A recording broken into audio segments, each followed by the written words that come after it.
বিস্ময়কর পরিবর্তনের দ্বারপ্রান্তে বাংলাদেশ। জনপ্রশাসন সংস্কার কমিশনের সুপারিশে বদলে যেতে পারে দেশের গোটা শাসন ব্যবস্থা। কেন্দ্রীয় শাসনের বদলে আসতে পারে 4টি প্রদেশ। কুমিল্লা ও ফরিদপুর হতে পারে নতুন বিভাগ, আর ঢাকাকে নয়া দিল্লির মতো গঠন করা হতে পারে মহানগর সরকার হিসেবে। তবে এই প্রস্তাব কেবল প্রশাসনিক পরিবর্তনেরই বার্তা দিচ্ছে না, বরং এটি হতে পারে বাংলাদেশের শাসন ব্যবস্থার ভবিষ্যৎ রূপরেখা। চলুন সেই বিষয়ে জানা যাক। বর্তমান সময়ে ঢাকার সচিবালয়ে সারাদিন ব্যস্ততা লেগেই থাকে। মন্ত্রণালয়ের করিডোরে সরকারি কর্মকর্তাদের ফাইল হাতে ছুটে চলা, নীতি নির্ধারকদের চিন্তিত মুখ আর জনগণের দাবি দাওয়া নিয়ে মিছিল, এই সবই যেন নিত্যদিনের দৃশ্য। কিন্তু সাম্প্রতিক সময়ে জনপ্রশাসন সংস্কার কমিশনের প্রধান আব্দুল মুঈদ চৌধুরী অন্তর্বর্তীকালীন সরকারের প্রধান উপদেষ্টা মোহাম্মদ ইউনূসের কাছে এক বিশাল রিপোর্ট হস্তান্তর করেন। যে রিপোর্টে বলা হলো, বর্তমান প্রশাসনিক কাঠামো যথেষ্ট নয়, আমাদের দরকার আরও বিকেন্দ্রীকরণ, দরকার আধুনিক ও জনবান্ধব শাসন ব্যবস্থা। বাংলাদেশ স্বাধীন হওয়ার পর থেকে 4টি বিভাগ, ঢাকা, চট্টগ্রাম, রাজশাহী ও খুলনা ছিল আমাদের প্রশাসনিক কেন্দ্র। তবে এবার কমিশনের সুপারিশ বলছে, এই 4 বিভাগের সীমানা ধরে 4টি প্রদেশও গঠন করা হবে। এই প্রদেশগুলো হবে অনেকটা যুক্তরাষ্ট্রের স্টেট বা ভারতের রাজ্যের মতো।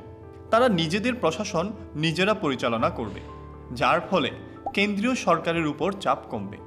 এর পাশাপাশি বহুদিন ধরে আলোচিত কুমিল্লা ও ফরিদপুর বিভাগও বাস্তবে রূপ নিতে পারে।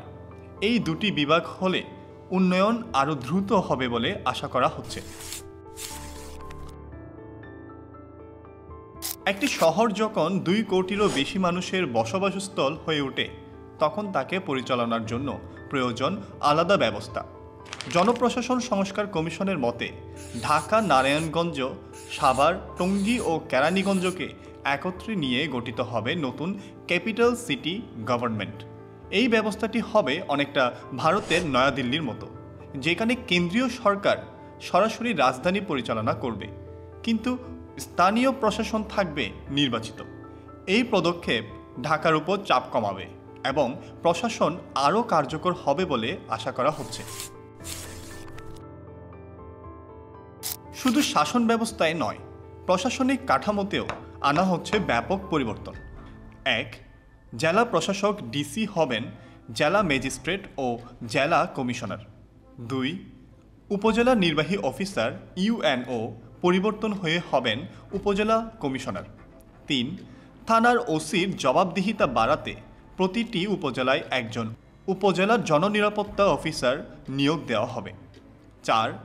একটি মাত্র পাবলিক সার্ভিস কমিশনের বদলে গঠন করা হবে 3টি পাবলিক সার্ভিস কমিশনার, সাধারণ, শিক্ষা ও স্বাস্থ্য। 5.